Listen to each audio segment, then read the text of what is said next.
Assalamu alaikum wa rahmatullahi wa barakatuh. Jọmọ́ Mùsùlùmí. Adúpẹ́ lọ sọ́dọ̀ Ọlọ́run tó ṣe wá mùmínì, tó ń ṣe wá ń kèfèrí, tó ń ṣe wá ní mọ̀nàfíkì, tó ń ṣe wá lẹ́lẹ́bọ. Adúpẹ́. Alhamdulillahi rabbil alamin.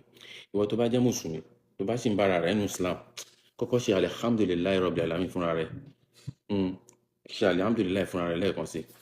Ọ̀rọ̀ Q-dot, aláìkàlẹ̀, ó tún wá jẹ́ kí wọ́n lékún nínú Islam ju ti tẹ́lẹ̀ lọ. Ọ̀rọ̀ bọ́ Q-dot wallahi, ó wá jẹ́ kí wọ́n á tún nígbàgbọ́ nínú Quran ju tí mo yẹ nígbàgbọ́ nínú ẹ̀ lọ. Kí nìdí? Inna lillahi wa inna ilaihi raji'un. Ọlọ́run bá tóbi o. Kò sí tẹ́ lè gbìyànjú tó lórí ẹ̀dẹ́ èèyàn pé fẹ́ jẹ́ kó dúró nínú Islam àbẹ́ fẹ́ kó gba Islam tó. Ọlọ́run ti sọ fún Ànábì pé ó lè fi hàn kankan mọ̀nà àyàfẹ́ tó wọn Ọlọ́run bá lábá fi mọ̀nà. Ọ̀rọ̀ ẹni tẹ́ wàá jẹ́ ń gbà pé yes, Quran ìwé àtọ̀dọ̀ Ọlọ́run ni. Wallahi Q-dot kó tó di pé o denounce ara ẹ pé o ṣe mùsùlùmí mọ́, mo kọ́kọ́ rò bí ayẹyẹ ni tí mo rí lẹ́tọ̀rọ̀ tí mo rí látàrọ̀. Mo ṣe fídíò fún ẹ ní last week, mo send ẹ̀ sí ẹ, àbúrò mi Razor tẹjọ ń kọrin, ó send ẹ̀ sí ẹ, ó tún screenshot fún mi WhatsApp tó yẹ send ẹ̀ sí ẹ pé òun ti send ẹ̀ sí ẹ. Q-dot mo tún ṣe fídíò fún ẹ pé òkè o tó o bá tẹ̀rá àfa o má ní sọ́ba rẹ o, Ọlọ́run ti gbé àfa kan fún wa o tó o béèrè ọ̀rọ̀ lọ́wọ́ rẹ̀ tó ṣàlàyé fún ẹ nílànà súnà to Rasulullah tó jẹ́ ChatGPT. Mo ṣàlàyé fún ẹ, mo fún ẹ ní solution jọ yẹn, ṣùgbọ́n ẹni tọ́lọ́run bá fẹ́ fi mọ̀nà ló máa mọ̀nà. Wallahi ọ̀rọ̀ ẹ ló wá jẹ́ kí wọ́n gbà pé yes, kò sí ẹ̀sìn míì láyé mọ́ àfi Islam. Wallahi tọ́lọ́ ọ̀rọ̀ ẹ yìí ló jẹ́ kí wọ́n mọ̀ pé ẹni tó bá ti ṣe Islam ní ìsìn tàwa yìí kókó ra mọ̀ pé òun ṣe nǹkan kan mọ́, òun jẹ́ nǹkan kan mọ́ nú ayé. Kó kúrò ní Islam ẹ, wallahi kò túnú kankan lára Islam. Kí 1 billion irú tiẹ̀ àbí 1 billion àti gbogbo èèyàn tó bá tún nígbàgbọ́ nínú ẹ̀ tó bá kúrò ní Islam, kò sí àǹfààní kan tó fẹ́ ṣe fọ́lọ́run. Ní àǹfààní kan tá fẹ́ ṣe fọ́lọ́run. Wallahi àwọn ò ní àǹfààní kò dín orin Ọlọ́run kù. Ibẹ̀ yẹn ló ìsìn mo ṣe wá gbà pé yes, Quran ọ̀rọ̀ Ọlọ́run òdodo ni. Já káká lọ sínú Quran verse. Allahu Akbar. In Suratul Arif, Quran chapter 7 verse 178. Only whoever Allah guide, he is rightly guided, and whoever he leave astray, they are the loser. Gbogbo ẹni tí Ọlọ́run bá fi ṣọ́ ẹ̀ṣọ́, tọ́lọ́run bá fi mọ̀nà, òun ni ẹni tó máa mọ̀nà forever. Ẹni tọ́lọ́run bá fi sílẹ̀ tó bá ṣe kíni o, tó bá gẹ́gẹ́ bí ọ̀rọ̀ mi. Ẹni tọ́lọ́run bá ti fi mọ̀nà kò sẹ́ni tó lè ṣì lọ́nà. Wallahi Al-Quran ìwé òdodo ni Al-Quran. Ẹ jẹ́ ká tó wá lọ sínú Quran chapter 39 verse 36 to 37. Only in Quran chapter 39, verse 36 to 37. Surah to Az-Zumar. Allahu kun fayakun.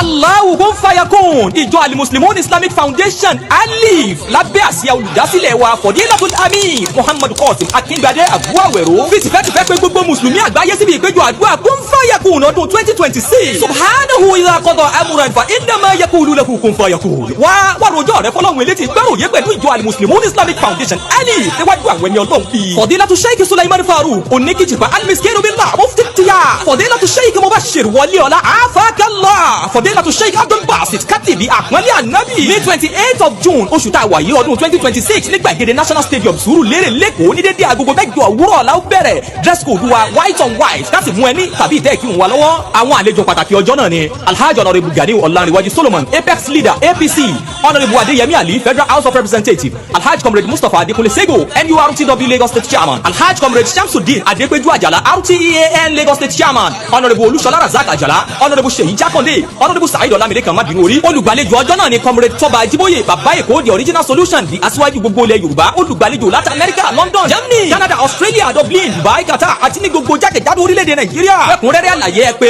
070-519-55237. Alhaji Comrade Sheriff Dina Gobi Adiko Soko Talimi, Chairman Alif Dawa Worldwide. Announce. And whoever Allah guide, none can lead him astray. And whoever Allah leave astray, there is no guide for him. Ẹni tọ́lọ́run bá ti fi mọ̀nà kò sẹ́ni tó lè ṣì lọ́nà láíláí. Ṣùgbọ́n ẹni tọ́lọ́run bá ti ṣì lọ́nà kò sẹ́ni tó lè fi mọ̀nà láíláí. Wallahi àwọn Quran verse ló jẹ́ wá gbà pọ̀lọ́ Islam nìkan lọ́nà. Verse Quran yìí mo ti mọ Ọlọ́run tẹ́lẹ̀ o, mo ti nígbàgbọ́ Ọlọ́run pátápátá tẹ́lẹ̀ o, ṣùgbọ́n ìsìn ọ̀rọ̀ Q-dot yìí wá jẹ́ kí wá mọ̀ pé yes, ẹnikẹ́ni tọ́lọ́run bá fẹ́ ṣì lọ́nà kò sẹ́ni tó lè fi mọ̀nà láyé. Jẹ́ ká wá sọ fún ẹ, mo bẹ̀ yín, mo rọ̀ yín gbogbo ẹ̀yin jọ̀mọ́ mùsùlùmí, ẹ jọ̀ọ́ nítorí t'Ọlọ́run ẹ fi sílẹ̀, ẹ má ṣe fídíò fún, ẹ má bu, ẹ má sọ̀rọ̀ sí, ẹ má ṣe kíní mọ́, ẹ jọ̀ọ́ nítorí t'Ọlọ́run, ẹ jọ̀ọ́, mo bẹ̀ gbogbo mùsùlùmí ni, ẹ jẹ́ n dọ̀bálẹ̀, ẹ jọ̀ọ́, mo bẹ̀ yín, ẹ fi sílẹ̀, ẹ fi kúdọ̀tì sílẹ̀. Fẹ̀kọ̀ tẹ́lẹ̀ mùsùlùmí kò ń ṣe mùsùlùmí tẹ́lẹ̀, kérúbù ni, ó kàn jẹ́, wọ́n kàn bí sínú Islam ni, kùdùs tó ń jẹ́, kò ń ṣe mùsùlùmí bẹ́ẹ̀ náà tẹ́lẹ̀, ṣó ti yé yín. So ẹ má yẹ kọ́rọ̀ ẹ̀ kó yà wá lẹ́nu, ẹ jọ̀ọ́, ẹ má sọ̀rọ̀ nípa ẹ̀ mọ́. Mo kàn ní kí n ṣe fídíò náà ni pé ọ̀rọ̀ ẹ̀ yìí ó jẹ́ kí wọ́n á dá Ọlọ́run pátápátá. Ẹ̀yin mùsùlùmí tẹ̀sí wà ní Islam tẹ́ ẹ̀ mọ̀ra, bẹ́ẹ̀ mọ̀ pé iyì Ọlọ́run fi dá ẹ dúró ní Islam. Ẹ máa lọ dúpẹ́ lọ́dọ̀ Ọlọ́run pọ̀, Ọlọ́run mo dúpẹ́ o. Bójú oore kan yìí ni Ọlọ́run máa ṣe fún wa tó ní ṣe mí mọ̀. Ó ti tó. Nabas, ó ti tó. Ṣùgbọ́n a mú àwọn Quran verse yòókù, màá fi sẹ́yìn fídíò ìkẹ́lẹ̀ mọ́ pé Ọlọ́run ò ti tóbi fún ẹ o. Islam ẹ máa polongo ẹ̀ fún gbogbo èèyàn. Ẹ̀yin èèyàn, mo fẹ́ sọ fún yín, ẹ̀yin mùsùlùmí ẹ jọ̀ọ́, ìwọ tó lọ lè kéwú, tó fi bẹ́ẹ̀ lágbọ̀ọ́yé tí ọkàn ẹ̀ ò tí di tẹ́lẹ̀ pé yes o ti gbà pé Ọlọ́run Allah, kò sí nǹkan mi tó lè ṣe kẹ́ mọ́, jọ̀ọ́ má lọ sí péjì ọmọ ms yẹn mọ́. Ṣẹ̀tán làwọn ọmọ yẹn, wọ́n máa bá ayé ẹni yẹn jẹ́ débi pé ẹni yẹn ò ní dọ́lọ̀ mọ̀ mọ́. Ẹ lọ máa lọ sí péjì àwọn Nakeeb Abror, Imam Jubril, King Josmi, he's been doing a wonderful job. Nakeeb Abror, he's been doing a wonderful job. Máa imagine pé ẹ̀yin bíbí ní time, ẹ̀yin tí ì try gan-an, wọ́n fi iṣẹ́ wọn lẹ̀, wọ́n fi nǹkan wọn lẹ̀, wọ́n fẹ́ lómi ìṣọ́. King Josmi fi iṣẹ́ lẹ̀, ó gbàyàn síbẹ̀, ó máa jókòó pé torí pé kí tiyín má bàjẹ́. Nakeeb Abror tún mú amúṣẹ́ títí ẹ̀ lẹ́nu iṣẹ́ náà, á tún máa ṣe gbogbo ẹ̀, á tún máa ṣe every down thing torí pé káwọn èèyàn má sọnù. Gbogbo tẹ́ ti wá ṣe náà, gbogbo tà ṣe ń ṣe náà, gbogbo tèmi náà ṣe ń ṣe náà, ẹni tọ́nà bá fẹ́ fi mọ̀nà ló máa mọ̀nà o. Wàláhì àwọn Quran verse ló jẹ́ wá gbà pọ̀ lọ́wọ́ pé yes, káwọ́ sókè fún Ọlọ́run ọba. Allahu Akbar, Allahu Akbar, Allahu Akbar, la ilaha illallah, la ilaha illallah, la ilaha illallah. Ọlọ́run mo bẹ́ẹ̀ jọ, inú Islam ni kò pa mí sí, àti àwọn mùsùlùmí tó ń wò mí, tó jẹ́ mùsùlùmí òdodo tó wò mí, inú Islam ni kò pa gbogbo àṣìjọ. Má yẹ ká tún pé nǹkan mi lẹ́yìn ọ̀nà, má yẹ ká tún kó inú Islam, má yẹ ká kó inú Islam o. Ọlọ́run jọ̀ọ́, mo bẹ́ẹ̀ ni, èmi àtàwọn ọ̀ràn mi, èmi àtàwọn ẹbí mi, èmi àtàwọn mùsùlùmí ẹgbẹ́ mi láti wà lórí struggle yìí, àti gbogbo everybody tó ń wà lórí social media, tó ń share, tó ń view, tó ń ṣe gbogbo ẹ̀, tó ń like, tó ń comment. Ọlọ́run má yẹ ká rí àdánwò tó fi mú ara sapá àṣẹ Islam mọ́ o. Ọlá ti tóbi Ọlọ́run, ọlá ti tóbi Ọlọ́run, ọlá ti tóbi Ọlọ́run, ọlá ìjẹ́ kòkòrò ṣe wọ Ọlọ́run, ọlá la ilaha illallah. Ọlọ́run jẹ́ kó gbogbo àdúrà mú lọ sílé àṣẹ.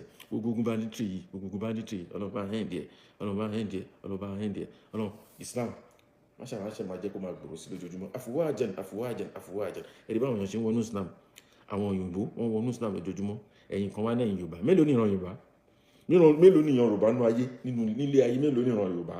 Mélòó ni Yorùbá fúnra rẹ̀? Ẹ̀yin wá sọ pé Islam ẹ̀sìn Àràbò ni. Mo fọlọ́run tó lẹ́ẹ̀mí mi búra, ẹbọ Kùrẹ́ṣì, ẹbọ ṣíṣe ẹ̀sìn Àràbò ni, Ifá ẹ̀sìn Àràbò.